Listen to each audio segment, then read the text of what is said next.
আসসালামু আলাইকুম ওয়া রাহমাতুল্লাহ। আলহামদুলিল্লাহি ওয়াহদাহু والصلاة والسلام على من لا نبي بعده.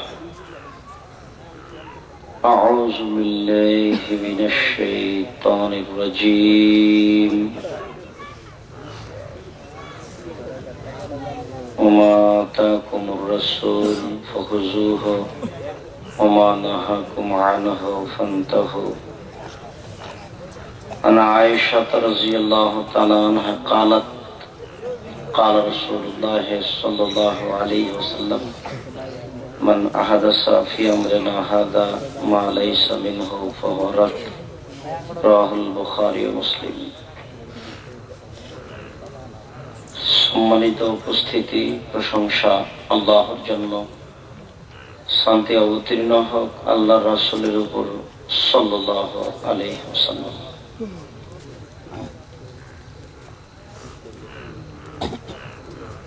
মানুষ জানে না আল্লাহর শক্তি কত। মানুষ আল্লাহকে জানার চিনার প্রয়োজন মনে করে না, অথচ আল্লাহ তাআলা বলছেন ওমা খালাকতুল জিন্না ওয়াল ইনস ইল্লা লিয়াবুদুন, আমি আমার ইবাদত করার জন্যই মানুষ এবং জিনকে সৃষ্টি করেছি। মানুষ যদি আল্লাহকে চিনত, জানত, তাহলে মানুষ আল্লাহর ইবাদত করত। মানুষ এখন পৃথিবীতে বসবাস করছে পশু প্রাণীর মতো।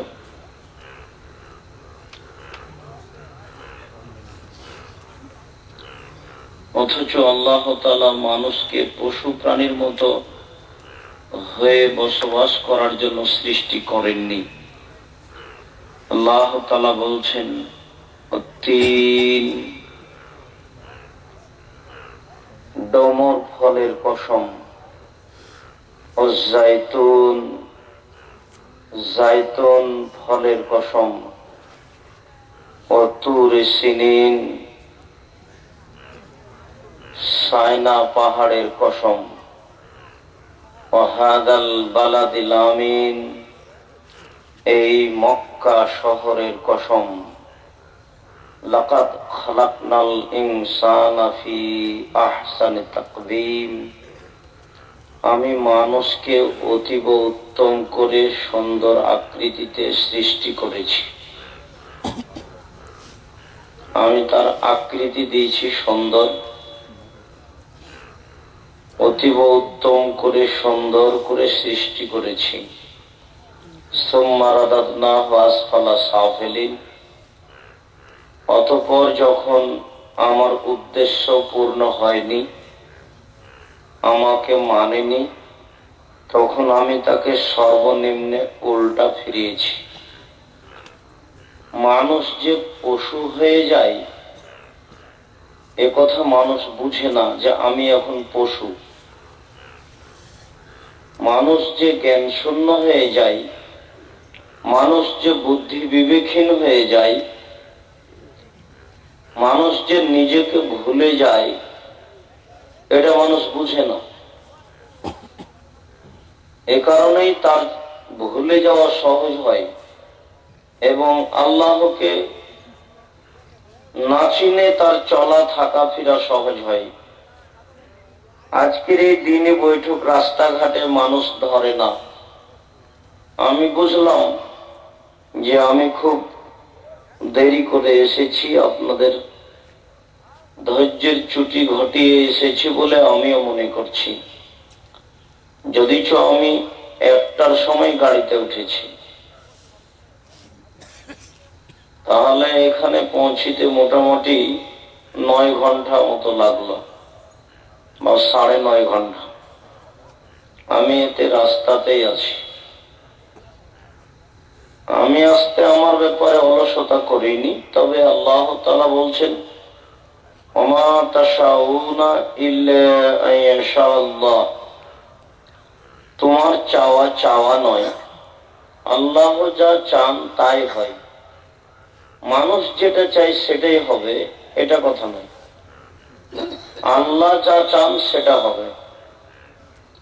আল্লাহ কি চাই এটা মানুষ বুঝে না, মানুষ বুঝতে চায় না। মানুষ এখন বসবাস করছে পশু প্রাণীর মতো হয়ে। এটা একটা দিনই বৈঠক। অন্তত 10 কিলোমিটার আশেপাশে যত নারী পুরুষ আছে সবার আসা উচিত ছিল। মানুষ এখন খেলতামশা, গান বাজনা, অন্যায় অবিচার, অশ্লীল কাজ, জেনা ব্যভিচারে মত্ত থাকাটাকেই বড় মনে করছে। এটাকেই সে সফল মনে করছে, এটাই তার সফলতা। অথচ তা একটা নেহায়াত অন্যায় কাজ। মানুষ একদিন বুঝবে, যেদিন বুঝবে সেদিন বুঝে কোনো লাভ হবে না। যেদিন মানুষের চেতনা ফিরবে সেদিন ফিরে কোনো লাভ হবে না।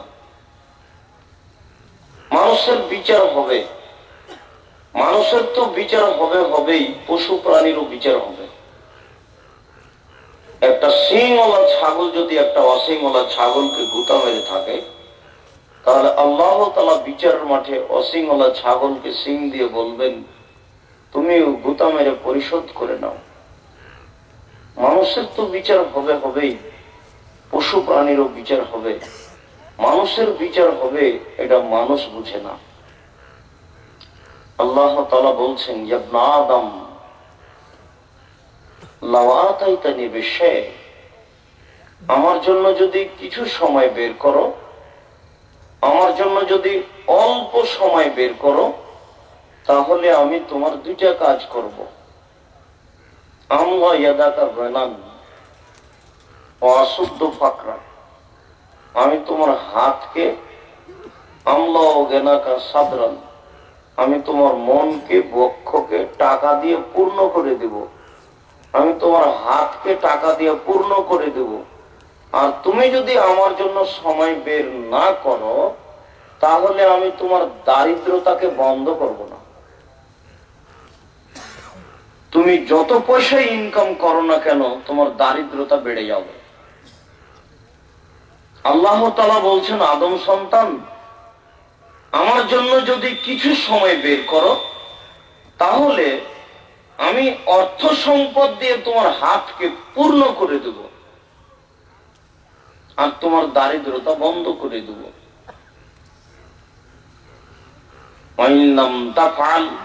আর যদি এমনটা না করো, আমার জন্য যদি সময় বের না করো, তাহলে আমলা ইয়াদাকা শগলান, তোমার হাতকে আমি ব্যস্ততা দিয়ে পূর্ণ করে দেব। তুমি কত ব্যস্ত হতে চাও? যখনই কেউ তোমাকে বলবে চলো একটু মসজিদে যাই, দুটা ধর্মের কথা শুনে আসি, তখন তুমি বলবে আমি ব্যস্ত। যদি তোমাকে কেউ বলে চলো আব্দুর রাজাক সাহেব আসছেন, দুটা কথা শুনে আসি, তখন তুমি বলবে আমি ব্যস্ত। এখন মানুষকে জিজ্ঞাসা করে দেখেন, সবাই বলছে যে আমি ব্যস্ত, সবারই ব্যস্ততা খুব বেশি। এই কথাই আল্লাহ তাআলা বলছেন, আদম সন্তান যদি আমার জন্য সময় বের না করে, তাহলে আমি দারিদ্রতা দিয়ে তার হাতকে আমি ব্যস্ততা দিয়ে পূর্ণ করে দেব আর তার দারিদ্রতা বন্ধ করব না। এই ছেলেরা, এই আশেপাশে ছেলেগুলো কোন দিক থেকে আসলো তোমরা একটু লক্ষ্য করো। সম্মানিত দ্বীনি ভাই, মানুষ যেটুকু আমল করছে সেটুকু এমন করে না যে আল্লাহ কবুল করবে। মানুষের আমল কবুল করার বিষয়টি রাসূলের পদ্ধতির উপরে নির্ভর করে। যদিচ মানুষের রুজি হারাম হলো ইবাদত কবুল হয় না, আর মানুষের যদি ইবাদতের পদ্ধতি ভুল হয় তাহলে ইবাদত কবুল হয় না। আল্লাহ রাসূল বলছেন, মান আওয়া মুহদাসান লা ইউকবালু আনহু ওয়ালা সারফ, আমলু আলা সারফ। যে ব্যক্তি বিদআত করে তার নফল ইবাদত কবুল হয় না, তার ফরজ ইবাদত কবুল হয় না। যদি আপনি হজ করতে গিয়ে একটা হজের সাথে 4-5টা উমরা করেন, তাহলে হজ আবার করতে হবে, হজ ওটা বাতিল হয়েছে। একটা হজের সাথে একটাই উমরা হয়, আপনি আবার কি করে এতগুলো উমরা করলেন? ছেলের জন্য একটা, মেয়ের জন্য একটা, বাপের জন্য একটা, মায়ের জন্য একটা, একবার টাকা খরচ করে গিয়ে সব করে নেবেন? ধর্ম কি কোনো হাতের ময়লা নাকি? এত সহজ মনে করছেন কেন? মানুষ যদি বিদআতকে আশ্রয় দেয় তাহলে তার ইবাদত কবুল হয় না। আর মানুষ যদি হালাল রুজি না খায় তাহলেও তার ইবাদত কবুল হয় না। আল্লাহ রাসূল তো বললেন, যে ব্যক্তি বিদআত করে তার নফল ইবাদত কবুল হবে না, তার ফরজ ইবাদত কবুল হবে না। তিনি এই কথা বলেন যে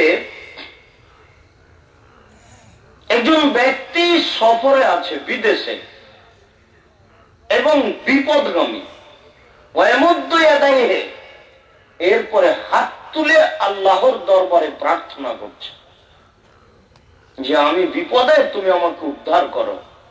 কিন্তু মাতামুহু হারামুন, তার খাদ্য আছে হারাম, মাশরাবুহু হারামুন, তার পানি আছে হারাম, মালবাসুহু হারামুন, তার পোশাক আছে হারাম, গসিয়া বিল হারামে, তার জীবিকা নির্বাহ হারাম।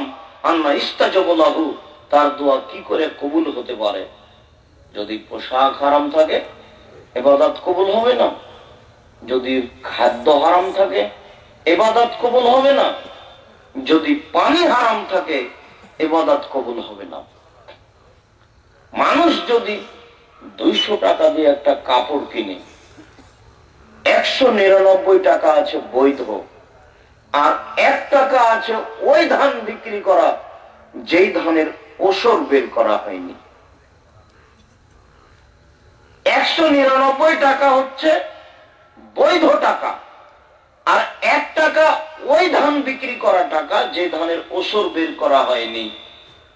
এই 200 টাকা দিয়ে একটা কাপড় কিনা হয়েছে, এই কাপড়টা যতদিন তার শরীরে থাকবে ততদিন তার ইবাদত কবুল হবে না বলে আল্লাহর নবী উল্লেখ করেছেন। তিনি বলেন, লা ইয়াদখুলুল জান্নাতা জাসাদ গুযিয়া বিল হারাম, ওই শরীর জান্নাতে যাবে না যেই শরীরে হারাম খাদ্য আছে। কুল্লু লাহমিন নাবাতা মিনাস সাবাত কানাতিন নারু আওলা বিহি, যেই শরীর হারাম উপায়ে বড় হয় সেই শরীর জান্নাতে যাবে না। বলছিলাম যে বিদআত করলে মানুষের ইবাদত কবুল হয় না, হারাম রুজি খেলেও মানুষের ইবাদত কবুল হয় না। রুজি হারাম, খাদ্য হারাম, কিভাবে হয়?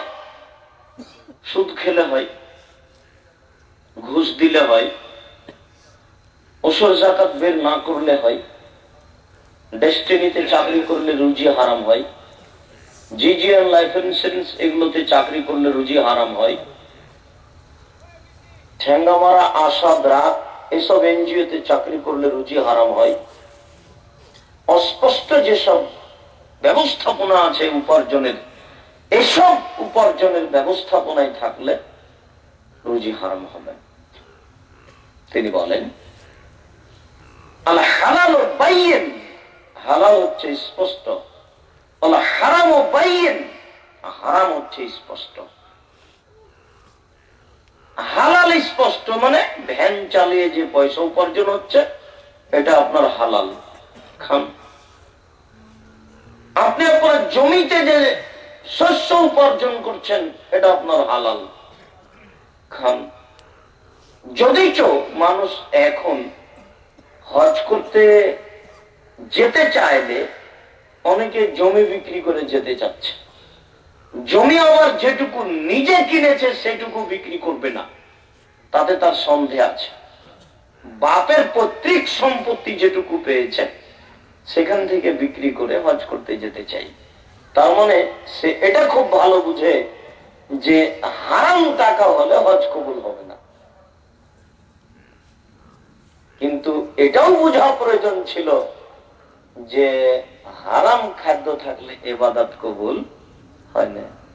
হজও একটি ইবাদত, হজ কবুল হবে না এই জন্য বৈধ টাকার প্রয়োজন। ইবাদত করলে বৈধ টাকার প্রয়োজন নেই, এ কথা বুঝলো কেন মানুষ? আল্লাহর নবী বলছেন যে হালাল হচ্ছে স্পষ্ট, হারাম বাইয়িন, হারাম হচ্ছে স্পষ্ট। সুদের টাকা হারাম, ঘুষের টাকা হারাম, ফাঁকি দিয়ে প্রতারণা করে ধোঁকা দিয়ে পয়সা উপার্জন করা হারাম, এসব পন্থায় পয়সা উপার্জন করা হারাম। হালাল স্পষ্ট, হারাম স্পষ্ট, অবাইনাহুমা মুস্তাবাহাতুন, এই দুটার মধ্যে একটা অস্পষ্ট জিনিস রয়েছে। লা ইয়ালামুহুন্না কাসীরুম মিনান নাস, বহু মানুষই সেটা জানে না সেটা হালাল না হারাম। যেটা হালাল এবং হালালের মাঝে আছে, হালাল এবং হারামের মাঝে আছে, এটা একটা খাদ্য, এটা অস্পষ্ট। 1 মিনিট ধরে নিলাম, এই ছেলে শোনো,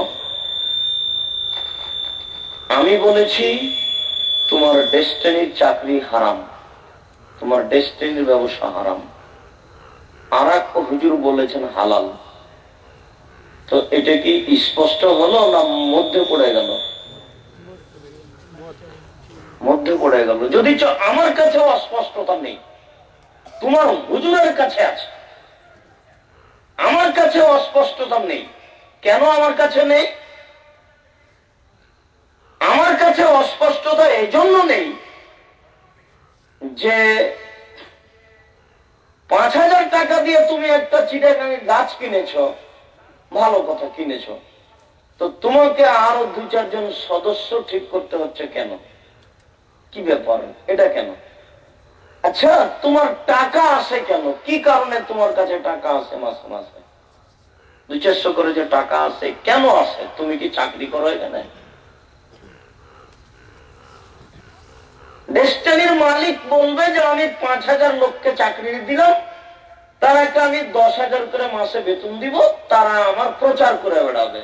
যেমন ওষুধ কোম্পানিতে ওষুধ বিক্রি করে বেড়াচ্ছে, মাসিক বেতন পাচ্ছে, তো তুমিও মাসিক বেতন পাও। তো তোমার এভাবে টাকা আসে কেন? ওটা কিভাবে আসে টাকাটা তোমার কাছে? কলা কিনেছ 500 টাকা, সারাদিন বিক্রি করলে 700 টাকা হবে। এটা কিভাবে আসলো? 500 টাকা দিয়ে কিনেছিলাম, বিক্রি করলাম, তাই তো আসলো। তো তুমি যে 5,000 টাকা দিয়ে গাছ কিনেছো, ওটা কোথায় বিক্রি করলে যে টাকাটা বেশি হয়ে গেল? তুমি কি কানাকে হাইকোর্ট দেখাচ্ছ নাকি চাঁপাইনবাবগঞ্জের ভাষায়? তোমার কে বলে দিলে?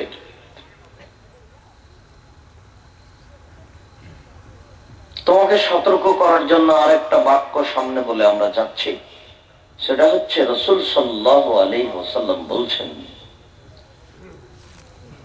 যে সন্দেহ থেকে বেঁচে থাকতে হবে কারাই, ওমান ওয়াকা ফি শুবহাতে ওয়াকা ফিল হারামে, যে সন্দেহের মধ্যে পড়লো সে হারামের মধ্যে পড়লো। যার চূড়ান্ত সিদ্ধান্ত নেই সেটা চূড়ান্ত হারাম, যার চূড়ান্ত সিদ্ধান্ত নেই সেটা চূড়ান্ত হারাম, যেটা চূড়ান্ত সিদ্ধান্ত নেই সেটা চূড়ান্ত হারাম। আল্লাহ রাসূল বলছেন সন্দেহ থেকে বেঁচে থাকতে হবে কারাই, একটা রাখালের মতো। ইয়া হাওলাল হিমা, যে রাখালটি আইলে গরু চালাচ্ছে। আইল বুঝেন কি? আইল বুঝেন আপনারা? যে লোকটি আইলে গরু চালাচ্ছে, ইউসেক সম্ভাবনা রয়েছে আয়ার তাফিহে, গরুতে ধানে মুখ দিতে পারে। যেহেতু গরুতে ধানে মুখ দিতে পারে, এই জন্য তুমি গরু আইলের পাশে চড়ায় না। এখনো বুঝতে পারেননি? আল্লাহ নবী বলছেন যে তোমরা গরু আইলে চড়ায় না। গরু আইলে চড়ালে কি সম্ভাবনা আছে? সময় ধানে গরুতে মুখ দিতে পারে। এই জন্য তুমি গরু আইলে নিয়ে যায় না, রাখালকে। জি, আইনকে। ও আচ্ছা, শুকরিয়া, জাযাকাল্লাহ খান। বলছিলাম যে রাসূল সাল্লাল্লাহু আলাইহি ওয়াসাল্লাম বলছেন, একটা রাখাল যেমন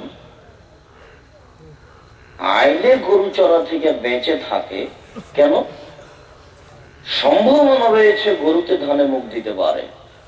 অতএব তুমিও অস্পষ্ট উপার্জন করা থেকে বেঁচে থাকো, সেটা হারাম হতে পারে।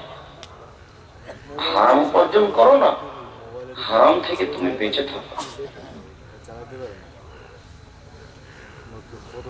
মানুষ বিদআত করলে ইবাদত কবুল হয় না মর্মে আল্লাহ তাআলা কঠোর কঠিন ভাবে বলছেন। আল্লাহ তাআলা বলছেন, ইয়া আইয়ুহাল্লাযীনা আমানু আতিউল্লাহ ওয়া আতিউর রাসূল ওয়া লা তুবতিলু আমালাকুম। হে মানুষ, তোমরা আল্লাহকে মান্য করো, রাসূলের আনুগত্য করো, ওয়া লা তুবতিলু আমালাকুম, তোমাদের আমলকে বাতিল করো না। তিনটি বাক্য। এক নম্বর বাক্য হচ্ছে আল্লাহকে মান্য করো, দুই নম্বর বাক্য হচ্ছে রাসূলের আনুগত্য করো, তিন নম্বর বাক্য হচ্ছে আমল বাতিল করো না। আগের দুইটা না টিকলে আমল বাতিল হবে। আগে এক নম্বরটা টিকে যেতে হবে, মানে আল্লাহকে মান্য করতে হবে। আল্লাহকে মান্য করতে হয় কিভাবে? কিভাবে আল্লাহকে মানা যায়? হাতের রাশি দেখে ভাগ্য পরীক্ষা করলে আল্লাহকে মানাটা কেটে যায়। হাত চালিয়ে ভাগ্য পরীক্ষা করলে আল্লাহকে মানাটা কেটে যায়। অষ্টধাতুর আংটি ব্যবহার করলে আল্লাহকে মেনে নেওয়াটা কেটে যায়, টিকে না। আল্লাহকে মান্য করা টিকে না। কালো রবার জাতীয় বালা হাতে ব্যবহার করলে আল্লাহকে মান্য করা কাজ টিকে না, কেটে যায়। তুলসী গাছে লাথি মারা যায় না, তুলে ফেলা যায় না, এমন মন্তব্য করলে আল্লাহকে মান্য করা কাজটা টিকে না, কেটে যায়। গরুকে লাথি মারা যায় না, এমন মন্তব্য করলে আল্লাহকে মান্য করা কাজটা কেটে যায়, টিকে না।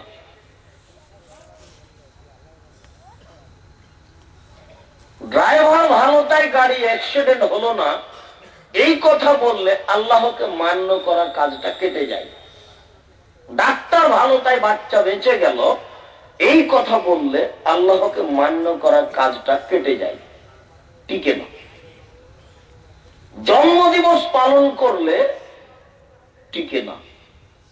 মৃত্যু দিবস পালন করলে আল্লাহকে মান্য করার কাজটি টিকে না, কেটে যায়।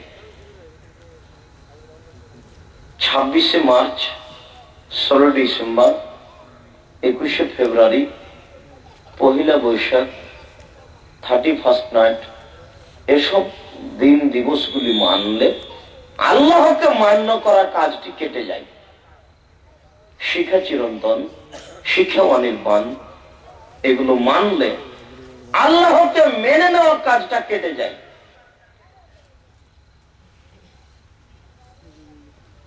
স্মৃতিশোধ পালন করলে, সংসদের নীরবতা পালন করলে, কবরে ফুল চড়ালে, কবরকে শ্রদ্ধাঞ্জলি জানালে, শহীদ মিনারে ফুল চড়ালে আল্লাহকে মেনে নেওয়ার কাজটা কেটে যায়। কবরের কাছে কিছু চাইলে, কবরের নিকটে মাথা নত করলে, কবরে সিজদা করলে, কোন পীরের কাছে বাচ্চা চাইলে, ছেলে চাইলে আল্লাহকে মেনে নেওয়ার কাজটা কেটে যায়।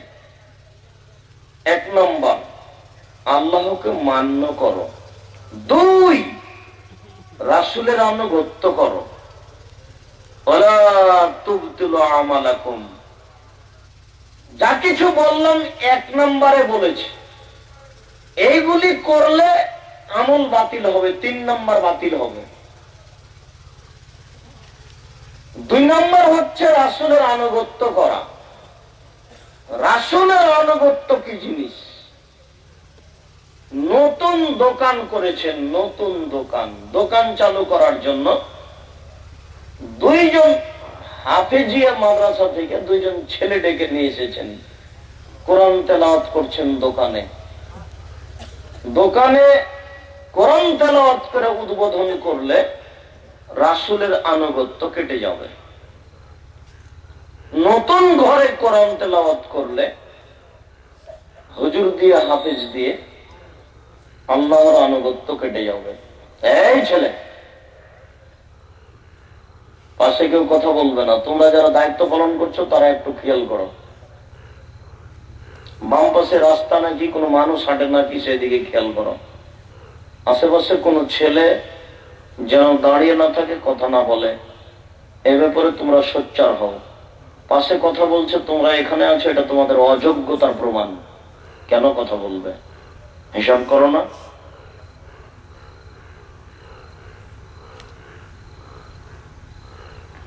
এমনিতেই যারা আমরা এখানে এসেছি কষ্ট করে, বাড়ি থেকে আসেনি, বাড়িতে আছে, তারা মূর্খতার পরিচয় দিয়েছে, তারা উপেক্ষা করেছে, তাদের বিচার হবে, হবেই, আজ হোক আর কাল হোক।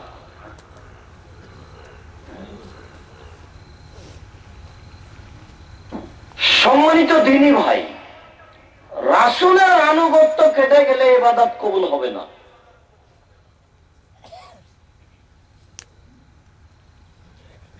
নামাজে দাঁড়ানোর সময়তে যদি 2 জনের মাঝে ফাঁকা থাকে তাহলে নামাজ কবুল হবে না।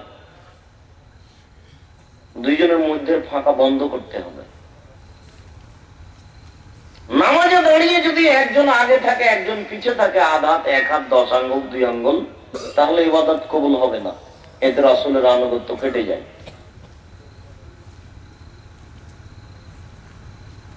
আযান দেওয়ার পরে যদি বলা হয় দুআতে যে ইন্নাকা লা তুখলিফুল মিয়াদ ওয়া দারাজাতার রাফিয়া, এই বাক্য যদি বলা হয় তাহলে রাসূলের আনুগত্য কেটে যাবে, ইবাদত কবুল হবে না।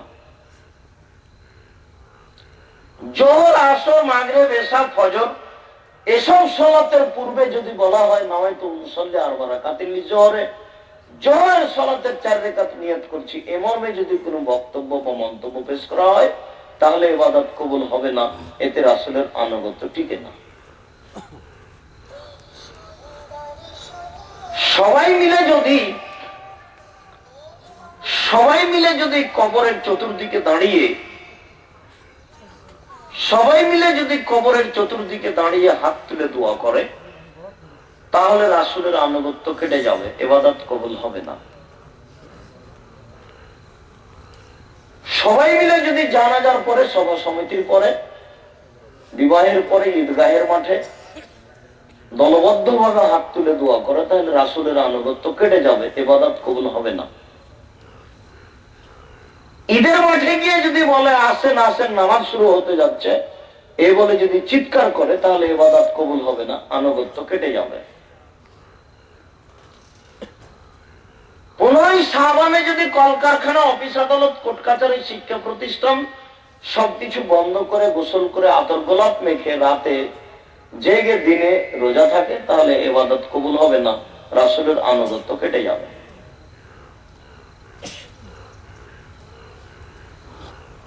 মানুষ মারা গেছে এই জন্য 3 দিন পরে বা 4 দিন পরে বা 40 দিন পরে যদি খাওয়ার অনুষ্ঠান করে তাহলে রাসূলের আনুগত্য কেটে যাবে, ইবাদত কবুল হবে না।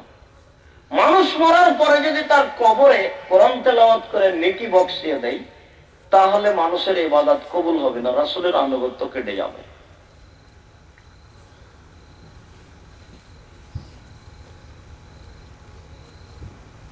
এদেশের মাটিতে রাসূলকে উপেক্ষা করার অসংখ্য কাজ রয়েছে, একটা মানুষ অসুস্থ হয়েছে, বলছে যে বেটা মসজিদের ইমামকে 500 টাকা দিয়ে আসো, আমার জন্য দোয়া করতে বলো। মসজিদের ইমাম সাহেবকে বলা হলো 500 টাকা দিয়ে আমার বাপের জন্য একটু দোয়া করে দিবেন। তারা যদি সবাই মিলে তার জন্য দোয়া করে তাহলে রাসূলের আনুগত্য কেটে যাবে, তাদের ইবাদত কবুল হবে না। একটা লোক অসুস্থ হয়েছে, যায় এই লোকটার পাশে যদি কোরআন তেলাওয়াত করা হয়, সূরা ইয়াসিন পড়া হয়, তাহলে তার ইবাদত কবুল হবে না, এতে রাসূলের আনুগত্য কেটে যাবে। একটা লোক মারা গেছে, তাকে কাপড় দিয়ে ঢেকে দিতে হবে, মারা যাওয়ার সাথে সাথে যদি পশ্চিমমুখী করে দেওয়া হয় তাহলে ইবাদত কবুল হবে না, এতে মানুষের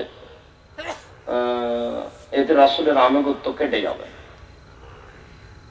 একটা লোক মারা গেছে, তাকে ওযু দিয়ে গোসল দিতে হবে, গোসল দেওয়ার পূর্বে যদি পেট চেপে পেশাব পায়খানা বের করে তাহলে ইবাদত কবুল হবে না, এতে রাসূলের আনুগত্য কেটে যাবে। একটা লোক মারা গেছে, তাকে ওযু দিয়ে গোসল দিতে হবে, গোসল দেওয়ার পূর্বে যদি নখ কাটে, পরিষ্কার পরিচ্ছন্নতার কাজ করে তাহলে ইবাদত কবুল হবে না, এতে রাসূলের আনুগত্য কেটে যাবে।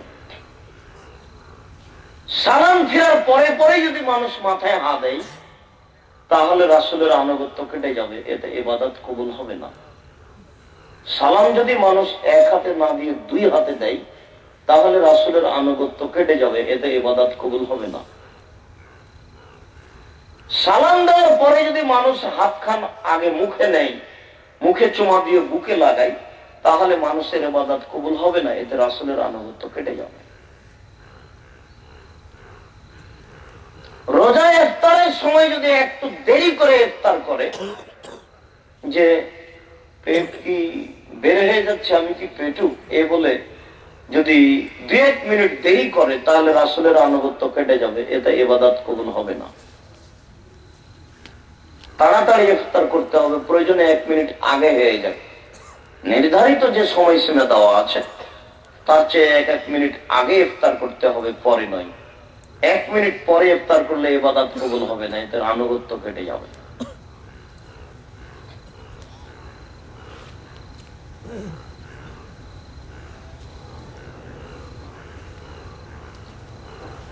রমজান মাসে আযান ছাড়া মানুষকে ঘুম থেকে জাগানোর যে কোনো পদ্ধতি অবলম্বন করলে রাসূলের আনুগত্য কেটে যাবে, ইবাদত কবুল হবে না। সেটা আযান বলুক, কোরআন মাজিদ তেলাওয়াত করুক, বা মুখে ডাকুক, বা বাজনা বাজাক, বা সাইরেন বাজাক, যে কোনো পদ্ধতি অবলম্বন করলে ইবাদত কবুল হবে না, এতে রাসূলের আনুগত্য কেটে যাবে।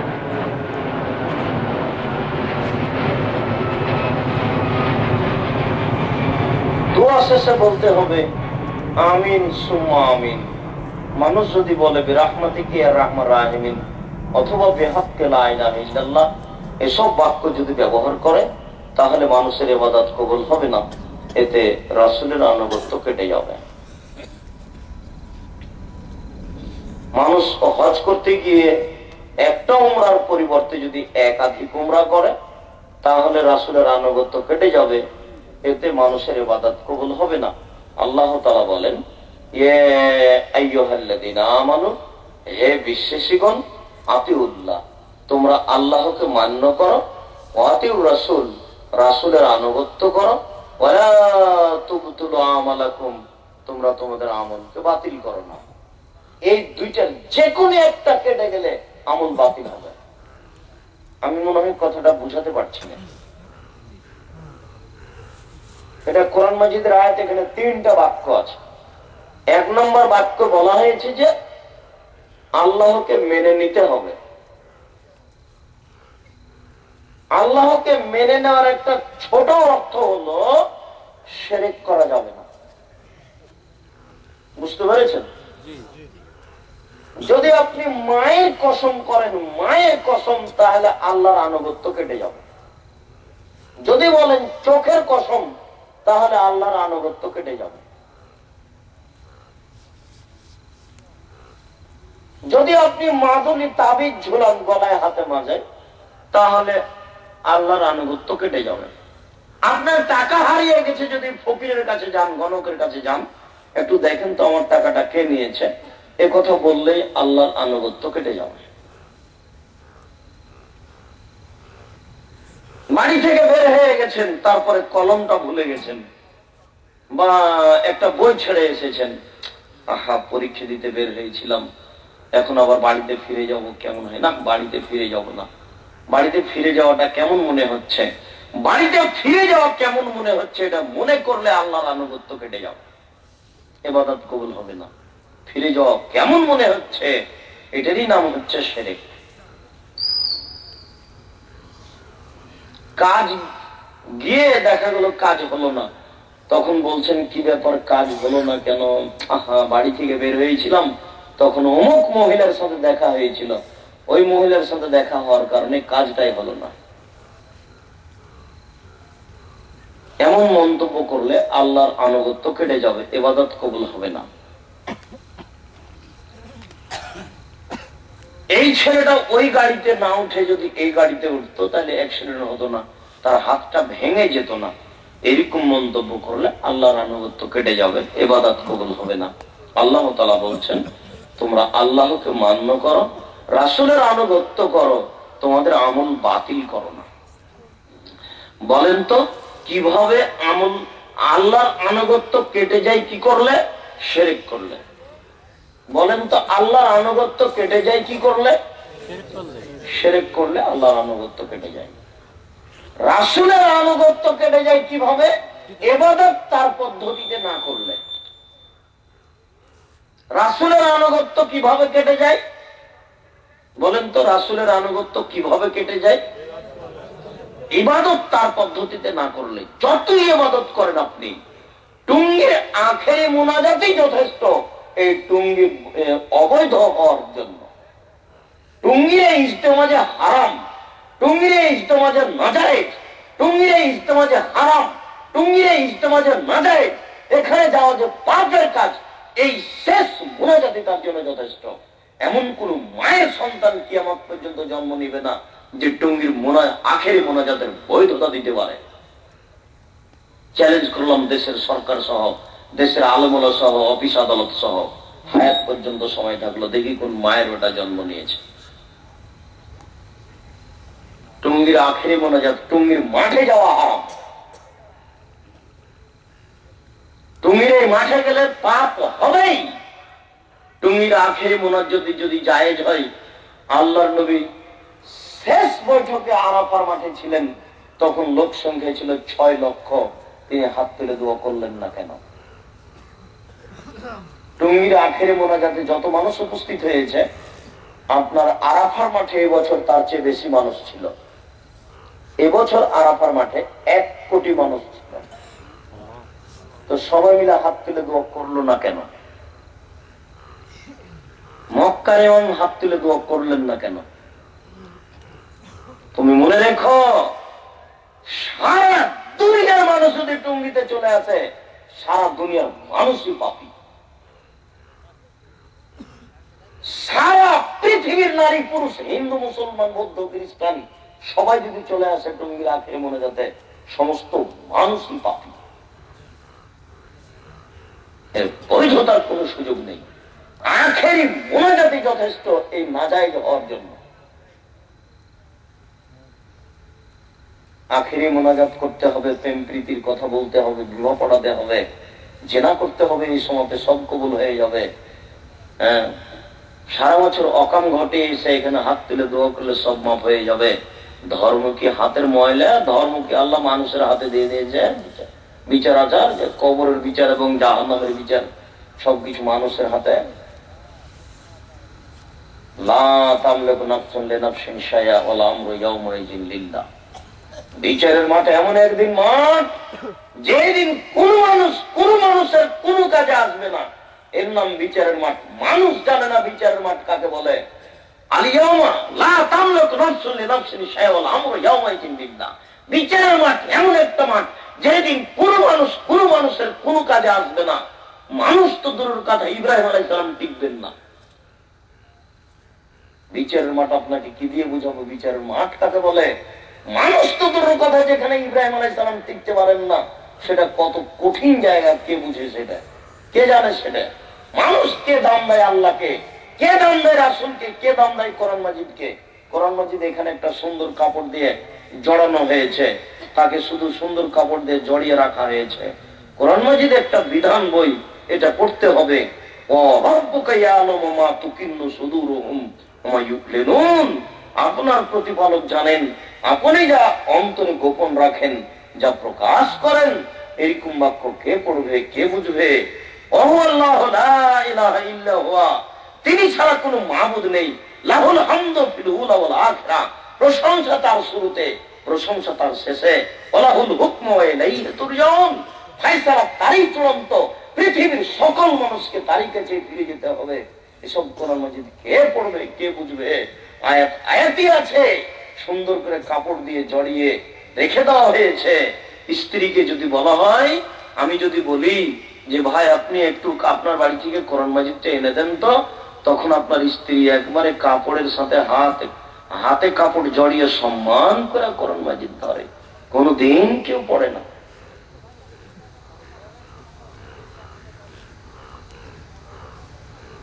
কে বুঝবে, কে পড়বে?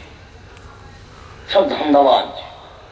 জন্মের আগে থেকে নার্সারিতে ছেলেকে পড়াবে সেটা ভাবছে, ইংরেজি শিখাবে। 14 গোষ্ঠীর কালে ইংরেজিও শিখেনি, ওকে বলে ইংরেজি শিখাবে অনেক ছেলেকে। দেখুক অনেক ছেলেকে ইংরেজি শিখাবে। মাইকেল মধুসূদন দত্ত কোথায় ইংরেজি শিখেছিল? আশ্চর্য।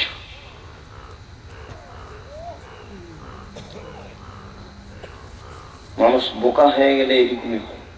বিদ্যা যখন উঠে যায় তখন এইভাবে উঠে যায়।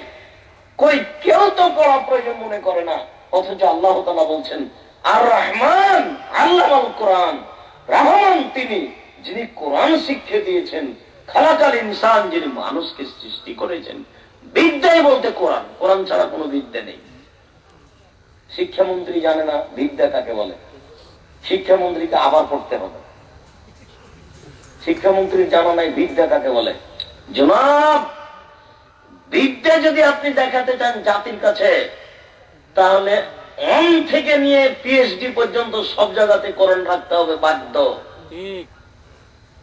এই স্কুলে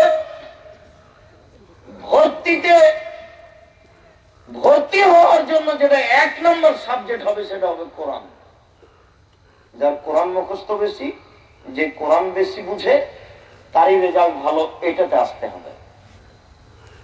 এখানে চাকরি হবে 50 জনের, যে সবচেয়ে কোরআন মুখস্থ বেশি রেখেছে, কোরআন বুঝে, তার প্রাধান্য দেওয়া হবে চাকরিতে। তাহলে মানুষ কল্যাণ পেতে পারে। মাঠে ঘাটে, অফিসে, আদালতে, কোর্টে, কাচারিতে, শিক্ষা প্রতিষ্ঠানে, বাড়িতে, প্রত্যেকটা জায়গাতে শুধু কোরআন তেলাওয়াত হতে হবে, কোরআন পড়তে হবে। তাহলে জাতির কল্যাণ হতে পারে, তাছাড়া কল্যাণ হতে পারে না। কি বুঝেন? এই যে একটা পাতা এখানে আমি বের করলাম, আল্লাহ তাআলা বলছেন আপনি কি বুঝেন? ফাইজা জাআতুহুমুল হাসানাতু ক্বালু লানা হাযিহি ওয়া ইন তুসিবহুম সাইয়্যাতুন ইয়াতাইয়ারু বিমূসা। মূসা আলাইহিস সালামের লোকেরা খুব বদ ছিল। ওরা বলছে যদি বৃষ্টি হয়ে যায়, ভালো কিছু হয়ে যায়, তখন তারা বলতো এটা আমাদের ফল, এটা আমরা ভালো মানুষ তাই ফল। ওয়া ইন তুসিবহুম সাইয়্যা, আর যখন অনাবৃষ্টি হয়ে যায়, ঝড় বৃষ্টি চলে আসে, কোন সমস্যা চলে আসে, তখন সবে বলে একটাইয়ারু বিমূসা, আরে মূসা বদ, মূসার কারণে এটা হলো, মূসা খারাপ, মূসার কারণে এটা হলো। কে বুঝবে কোরআন মাজিদে কি লেখা আছে? খোলার সাথে সাথে আপনাকে বুঝতে হবে আল্লাহ কি বলেছে। ছেলে মেয়ে, আপনাকে, আপনার স্ত্রীকে, আপনার বোনকে, প্রতিটা মানুষকে কোরআনের উপরে দখল আনতে হবে। যে কোনো জায়গা পড়বেও বুঝবে, এমন একটা ক্ষমতা প্রত্যেকটা মানুষকে। শিক্ষামন্ত্রীর প্রয়োজন ছিল। বিদ্যা কাকে বলে উনি কি জানেন? রবার্ট ক্লাবের পরিকল্পনায় বিদ্যা চলছে।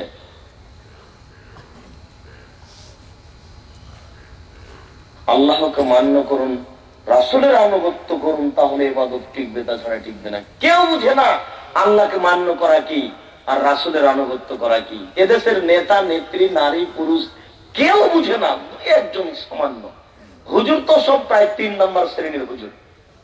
বক্তৃতার জগৎ একটা ফাঁকি দেওয়া, ধোকা দেওয়া জগৎ। বক্তৃতার জগতে এমনটা জগৎ, এর চেয়ে বোকা জগতই নেই। একটা পিয়ন নিবে না হেডমাস্টার ম্যাট্রিক পাস ছাড়া। হেডমাস্টারকে আপনি একটা পিয়ন দেন, পিয়ন ও ম্যাট্রিক পাস ছাড়া হেডমাস্টার পিয়ন নিবে না। না না না, আমার মূর্খ মানুষদের চলবে না। পিয়ন কি করবে? একটা ঘন্টা মারে, বাজায়, 1 গ্লাস পানি দেয়। বক্তৃতার জগতে এমন একটা জগৎ যার পড়াশোনা লাগে না, থুঁথির জোর থাকলে বক্তা। মিথ্যে কথা বলে, কিসসা কাহিনী বলে 10,000 20,000 টাকা নিয়ে চলে গেল, তাহলে ধর্ম টিকবে কি করে? রাসূল সাল্লাল্লাহু আলাইহি সাল্লাম বলছেন আমার জীবনে বড় ভয় 3টি। রাসূল সাল্লাল্লাহু আলাইহি সাল্লাম বলছেন আমার জীবনে বড় 3টি ভয়। রাসূল সাল্লাল্লাহু আলাইহি সাল্লাম বলছেন আমার জীবনে বড় 3টি ভয়। 1 নম্বর ভয় হচ্ছে ভ্রান্ত হুজুর। হুজুরি বলছে যে হুজুরি বলছে যে জিজিয়ান যায়, হুজুরি বলছেন যে লাইফ ইন্স্যুরেন্স যায়, হুজুরি বলছেন যে শেয়ার ব্যবসা যায়, হুজুরি বলছেন যে খ্রিস্টান আব্রাহাম লিঙ্কনের কাল্পনিক পদ্ধতি, ভোট পদ্ধতি, পবিত্র আমানত। আরে হুজুর কত বড় বুদ্ধিহীন মানুষ! বিদ্যা তো নেই, নেই বুদ্ধিও নেই। খ্রিস্টান আব্রাহাম লিঙ্কনের কাল্পনিক পদ্ধতি কি করে পবিত্র আমানত হতে পারে? আশ্চর্য! এদিকে ব্যারিস্টার দাঁড়িয়েছে আর এদিকে একজন মুচি মেথর দাঁড়িয়েছে। ব্যারিস্টার পেয়েছে 100টি ভোট আর মুচি পেয়েছে 101টা ভোট। বলেন তো কে মন্ত্রী হবে? মুচি হবে। এর চেয়ে নোংরা নীতি আছে দুনিয়াতে? তোমার বুদ্ধি আছে, তোমার বুদ্ধি হলো তোমার বিদ্যা নেই। ইসলাম ইলেকশন মানে না, ইসলাম মানে সিলেকশন। ইসলাম ইলেকশন মানে না, ইলেকশন হচ্ছে খ্রিস্টান আব্রাহাম লিঙ্কনের কাল্পনিক পদ্ধতি, আর সিলেকশন হচ্ছে নবীর পদ্ধতি। নেতা নির্বাচন করতে হবে, এদেশের 10 জন বড় পণ্ডিত, বিদ্যা রাখে, বুদ্ধি রাখে, এরকম পণ্ডিত এক জায়গাতে বসে একজনকে নেতা নির্বাচন করবে, এটা হলো সিলেকশন। আবু যার গেফারি বলে গেছিলেন আল্লাহর নবীর কাছে নেতা হতে। আবু যার গেফারি যে বলছেন আল্লাহর নবী আমাকে একটু আমাদের এলাকার একটু নেতা করে দেন না। আবু যার গেফারি খুব পরহেজগার মানুষ, যার পিছনে জান্নাত ঘুরে বেড়াচ্ছে। আপনি জান্নাত নেবেন সেই জন্য ব্যস্ত, আবু যার গেফারির পিছনে জান্নাত ঘুরে। আবু যার গেফারি রাদিয়াল্লাহু তাআলা আনহু আল্লাহর নবীকে গিয়ে বলছেন যে আমাকে একটু নেতা করে দেন না আমাদের এলাকা। তখন আল্লাহ রাসূল বলছেন আবু যার নেতৃত্ব খুব কঠিন মানব কাজ, তোমার হবে না, যে তুমি পারবা না। নেতৃত্ব খুব কঠিন কাজ, তুমি পারবা না, তোমার নেতা হওয়া হবে না। তুমি বুঝো না এটা। নেতৃত্ব সবার দিয়ে চলে না। খ্রিস্টান আব্রাহাম লিঙ্কনের পদ্ধতিতে চলে, সবার দিয়ে, মেথরেরও চলে, মুচিরও চলে। আবু যারের মতো লোককে আল্লাহ রাসূল নেতা করলেন না। পরহেজগারিতা দিয়ে নেতৃত্ব চলে না, পরহেজগারিতা দিয়ে, বুদ্ধি দিয়ে, বিদ্যা দিয়ে, মেজাজ দিয়ে, ক্ষমতা দিয়ে নেতৃত্ব চলে।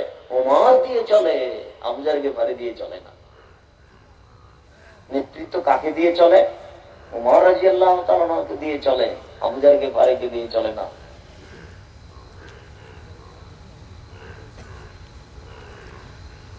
সম্মানিত দ্বীনি ভাই, আল্লাহ তাআলা বলছেন ওমা আতাকুমুর রাসূল ফাখুযুহু ওয়া মা নাহাকুম আনহু ফান্তাহু। রাসূল যা দিয়েছেন তা তোমরা গ্রহণ করো, তিনি যা নিষেধ করেছেন তা বর্জন করো। কিছু করতে হলে দেওয়া থাকতে হবে। আপনি বলছেন যে এই গরুটা জবাই করব, কিভাবে? বিসমিল্লাহ আল্লাহু আকবার। কেন? নবী এটা বলেছে। আপনি এখন অন্য একটা বলতে পারবেন না, ইন্নী ওয়াজহাতু ওয়াজহিয়া লিল্লাযী ফাতারাস সামাওয়াতি কিভাবে এরও বলতে পারবেন না। এটা চলবে না। গরুটা জবাই করার পরে ছেড়ে রাখতে হবে 5-10 মিনিট, এমনি পড়ে থাকে। জবাই করার পর পরে আপনি আপনি গলা দিয়ে একেবারে ভিতরে ছুরিটা ঢুকে দিলেন কেন? 10 মিনিট পড়ে থাক, তারপরে অত আপনার ব্যস্ততা তাড়াহুড়া লেগে গেল কেন? ফলে তার ইনসান আজুলা। মানুষকে সৃষ্টি করা হয়েছে ব্যস্ততা দিয়ে, মানুষকে সৃষ্টি করা হয়েছে তাড়াহুড়া দিয়ে। মানুষ খুব ব্যস্ত।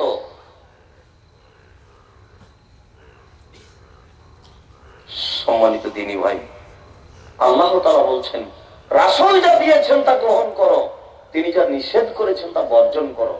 রাসূল দিয়েছেন এটা আপনি কিভাবে বুঝবেন, এটাও কঠিন। এদেশের মাটিতে রাসূলের নামে হাদিস ছড়ানো আছে প্রায় 3 লক্ষ, যেগুলো রাসূল বলেন। এদেশের মাটিতে প্রায় 3 লক্ষ মানুষের বানানো হাদিস আছে যেগুলো রাসূল বলেন। আয়েশা রাদিয়াল্লাহু তাআলা আনহা বলেন রাসূল সাল্লাল্লাহু আলাইহি সাল্লাম বলেছেন, মান হাদাসা ফি আমরিনা হাযা মা লাইসা মিনহু ফাওয়ারাদ। আমার শরীয়তে কেউ যদি নতুন কাজ করে, সেটা যদি আমার শরীয়তের অন্তর্ভুক্ত না হয়, তাহলে তা হবে পরিত্যাজ্য। আল্লাহুম্মা সাল্লি আলা সাইয়্যিদানা মাওলানা নবিয়ানা মুহাম্মদ, এগুলো দুরূদ কিনা দেখতে হবে, এগুলো দুরূদ নয়। বালাগাল ওলা বিকামালিহি কাসাফাত দুজা বিজামালিহি হাসানাত জামিউ খিসালিহি সাল্লু আলাইহি ওয়া আলিহি। আল্লাহকে সন্তুষ্ট করার জন্য রাসূলের এই সঙ্গীত এই নামে বলা যাবে না, এই দুরূদ চলবে না। একটাই দুরূদ আছে, দুরূদে ইব্রাহিম, এছাড়া আর কোন দুরূদ চলে না। সাহাবীগণ বলছেন যে আপনি যে বারবার বলছেন যে আমার উপরে দুরূদ পড়ো, আমার উপরে দুরূদ পড়ো, আমার উপরে দুরূদ পড়ো, তা আপনাকে তো আমরা সালাম দিতে জানি, আপনার উপরে দুরূদ পড়বো কিভাবে সেটা তো জানি না। তখন আল্লাহ রাসূল বলেন যে কুলু, তোমরা বলো আল্লাহুম্মা সাল্লি আলা আল্লাহুম্মা বারিক আলা, যার নাম দুরূদে ইব্রাহিম। আল্লাহুম্মা সাল্লি আলা সাইয়্যিদানা মাওলানা নবিয়ানা মুহাম্মদ, ইয়া আল্লাহ ইয়া হাবিব আল্লাহ, এসবগুলো যে বলছে অযথা। তারপরে যে আল্লাহ আল্লাহ আল্লাহু নানান ভাবে নোংরা পদ্ধতিতে জিকির করছে, এগুলো হচ্ছে আপনার নতুন কাজ শরীয়ত। সবাই মিলে বসে জিকির করছে, জিকিরের এক এক জায়গায় এক এক রকম পদ্ধতি। বহু মানুষ জিকিরে, তাদের আবার ইবাদত করা লাগে না, রাতের অন্ধকারে জিকির করলেই হয়। রাতের অন্ধকারে জিকির চলবে না, ইবাদতই করতে হবে। এই জিকির না যায়, এই জিকির হারাম, এই জিকির বিদআত, এই জিকির ইবাদত কবুল হবে না। এই জিকির করলে মানুষ মুসলমান থাকে না। রাসূল সাল্লাল্লাহু আলাইহি সাল্লাম বলেন, মান আমিলা আমালান লাইসা আলাইহি আমরুনা ফাহুয়া রাদ্দুন। কেউ যদি কোনো আমল করে, সেই আমলের উপরে যদি আমার নির্দেশনা না থাকে, তাহলে সে আমল বাতিল, সে আমল পরিত্যাজ্য, সে আমল কবুল হবে না। আবু হুরায়রা রাদিয়াল্লাহু তাআলা আনহু বলেন রাসূল সাল্লাল্লাহু আলাইহি ওয়াসাল্লাম বলেছেন, কুল্লু উম্মতি ইয়াদখুলুনাল জান্নাহ ইল্লা মান আবা। সব মানুষই জান্নাতে যাবে, তবে যে আমাকে মানে না। সব মানুষই জান্নাতে যাবে, তবে যে আমাকে মানে না। কিলা মানা আবা ইয়া রাসূলুল্লাহ, কে অস্বীকার করে আপনাকে? আল্লাহ রাসূল বললেন, মানা তানি দাখালাল জান্নাহ ওয়া মানা সানি ফাকাদ আবা। যে আমার আনুগত্য করে সে আমাকে মানলো, যে আমার নাফরমানি করলো সে আমাকে অস্বীকার করলো। যে আমার আনুগত্য করলো না, যে আমার নীতিকে মানলো না, সে আমার আনুগত্য করলো না। ওকিয়া আহলে হাদিস বলে, যেই বলে ফাঁসির মঞ্চে যেতে রাজি আছি, জোরে আমিন বলবই, এর নাম আনুগত্য? ফাঁসি হয়ে গেল, চুপে আমিন বলবো না। চুপে আমিন বলার দুনিয়াতে কোনো হাদিস নাই, ধীরে বলার একটা হাদিস আছে, জয়ীফ হাদিস, এভাবে বলতে হবে অন্তত। কেউ যদি জয়ীফ হাদিস মানে চুপে আমিন বলার, তাহলে এভাবে বলতে হবে। কিন্তু একেবারে নীরব থেকে যাওয়ার হাদিস দুনিয়াতে নেই। চুপে চুপে আমিন বলার একটা, ধীরে আমিন বলার একটা হাদিস আছে। খাফা বিহা সাউতাহু, আওয়াজ নিচু করলেন এইভাবে অন্তত। আর জোরে বলবেন, কত হাদিস নেবেন জোরে আমিন বলা? জোরে আমিন শব্দ শুনে ইহুদি চটে যায়। কেউ যদি আমিন জোরে শুনে রাগ করে, তাহলে বুঝতে হবে এর ভিতরে ইহুদির বৈশিষ্ট্য আছে। একাধিক সহিহ হাদিস। আমিন শব্দ জোরে শুনে যদি খারাপ লাগে, খারাপ লাগাটাই হচ্ছে ইহুদিদের নীতি। আল্লাহর রাসূলের আনুগত্য করে না মানুষ, রাসূলের আনুগত্য করা প্রয়োজন মনে করে না মানুষ। ইকামত শুরু হবে মানে মানুষ দাঁড়াবে, মাঝারি মসজিদে আছে আছেই, আহলে হাদিস মসজিদে আগে ইমাম সাহেব বলছেন, মুয়াজ্জিন বলছে যে আপনারা দাঁড়ান, উঠেন, কাতার সোজা করেন। কাতার যখন সোজা হয়ে গেছে তখন ইকামত দিচ্ছে। ইকামত দিচ্ছেন কেন এখন?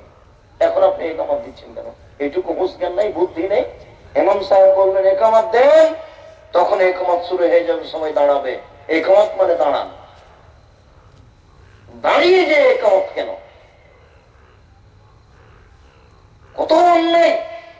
ইমাম সাহেব পশ্চিম দিকে মুখ করে আছে, এখন ময়লে সবুজ রঙের চাদর পড়ে আছে ইমামতির ওখানে, বাইসাত। এবারে ইকামত শুরু হওয়ার আগে থেকে আগে দিয়ে ওইটা মাথায় জড়াচ্ছে। জড়াতে জড়াতে যখন ওই মুয়াজ্জিন ইকামত দিতে দিতে যখন কাদকামতি সালাত গেছে, তখন বলছে আল্লাহু আকবার।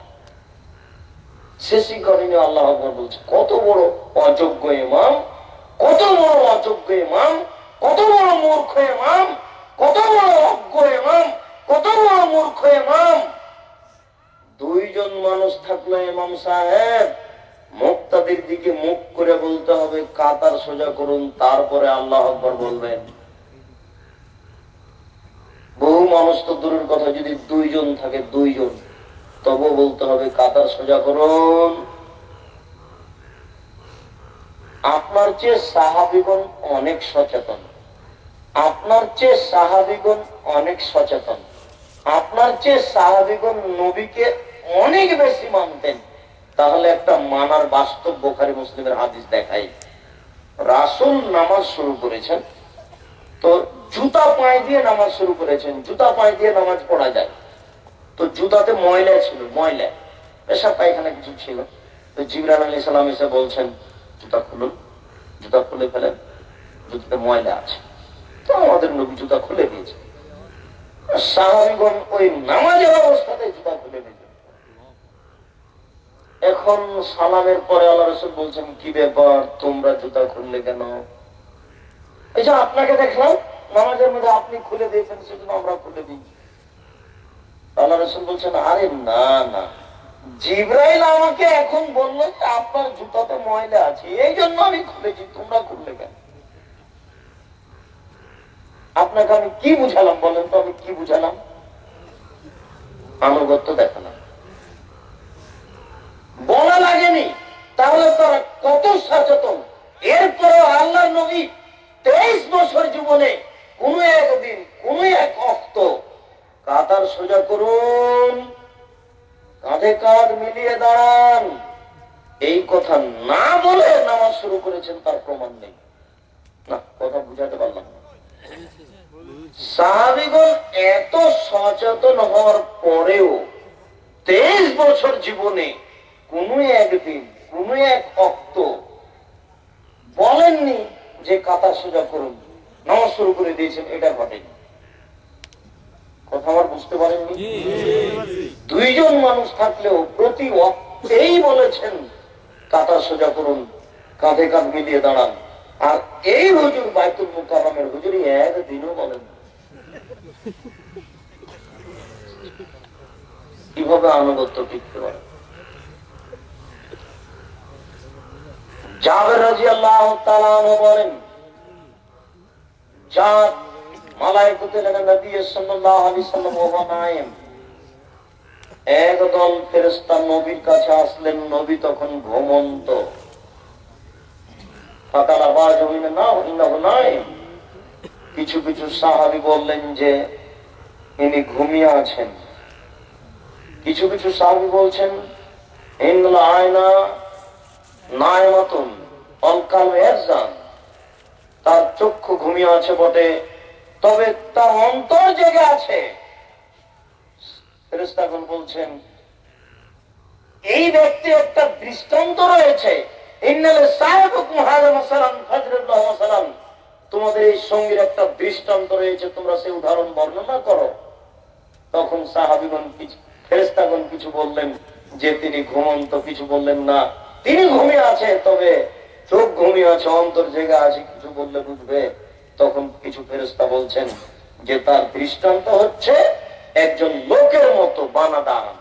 আবার বুঝুন, এই ছেলেরা তোমরা একটু আমার দিকে খেয়াল করো তো, একটা দৃষ্টান্ত উদাহরণ পেশ করছি, তোমরা বুঝতে পারো কিনা? আপনারা একটু খেয়াল করেন তো পূর্বে, আপনারা বুঝতে পারছেন কিনা আমি একটা উদাহরণ পেশ করছি। আমাদের নবী ঘুমিয়েছিলেন, বলতে পারবেন? আমাদের নবী ঘুমিয়েছিলেন, তখন কিছু ফেরেশতা আসলেন। ফেরেশতা এসে বলছেন, দুই একজন বলছেন যে ইনি যে ঘুমিয়ে আছেন না, তার একটা দৃষ্টান্ত আছে, তার একটা উদাহরণ আছে। তখন কিছু ফেরেশতা বলছেন, উদাহরণ থাকলে কি হবে, উনি তো ঘুমিয়ে আছেন, উদাহরণ বলার এখন প্রয়োজন নেই। তখন কিছু ফেরেশতা বলছেন, আর তিনি ঘুমিয়ে থাকলে কি হবে, তার চক্ষু ঘুমিয়ে আছে, অন্তর জেগে আছে, আমরা যদি তার উদাহরণটা বলি তাহলে তিনি বুঝতে পারবেন। তার উদাহরণ কি বলেন তো দেখি, তার উদাহরণ কি? তার উদাহরণ হলো, ইনি হলেন একজন মানুষের মতো, ঘুমিয়ে আছেন, ইনি হলেন একজন মানুষের মতো। বলেন তো ঘুমিয়ে আছেন কে? মুহাম্মদ সাল্লাল্লাহু আলাইহি সাল্লাম। ইনি হলেন একজন মানুষের মতো। কোন মানুষ? যেই মানুষ বানাদার একটা ঘর বানিয়েছে। একজন মানুষ একটা ঘর বানিয়েছে, জালাফিয়া মাদবাতান, ঘরের ভিতরে অনেক খাদ্য রেডি করেছে, মাছ আছে, গোশত আছে, পোলাও আছে, অনেক খাদ্য রেডি করেছে। একটা লোক একটা ঘর বানিয়েছে, ঘরে অনেক খাদ্য রেডি করেছে। তারপর মালিকটা একটা ছেলেকে বলেছে, ছেলে ছেলে বাইরে যাও তো, রাস্তায় যাও, যাকে বাবা ধরে নিয়ে আসো, যাকে বাবা ধরে নিয়ে আসো, আর এই খাদ্য খাওয়া। তো মানা যাবাহু দাখালাত দারা ওয়া আকালা মিনাল মাদবা। এখন যে লোকটা ছেলেটার কথা শুনবে, সে লোকটা ঘরে আসবে, খাদ্য খাবে।